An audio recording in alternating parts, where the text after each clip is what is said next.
Sushant Singh Rajput case पर supreme court का बड़ा फैसला, सीबीआई करेगी जांच। नमस्कार, आजाद सिपाही में आपका स्वागत है। मैं हूं राकेश सिंह। सुशांत सिंह राजपूत केस की जांच को लेकर सुप्रीम कोर्ट ने फैसला सुना दिया है।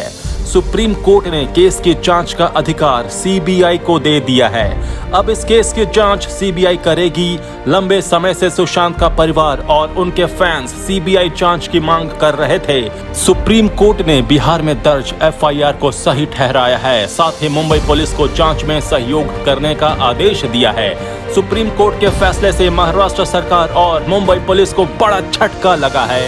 आजाद सिपाही में अभी इतना ही। ये खबरों की और भी अधिक जानकारी के लिए आप पढ़ते रहिए अपना लोकप्रिय दैनिक अखबार आजाद सिपाही। आप हमारे इस YouTube चैनल को जरूर सब्सक्राइब करें। आप हमारे Facebook पेज को भी जरूर लाइक करें। जुड़े रहिए आजाद सिपाही के साथ। धन्यवाद।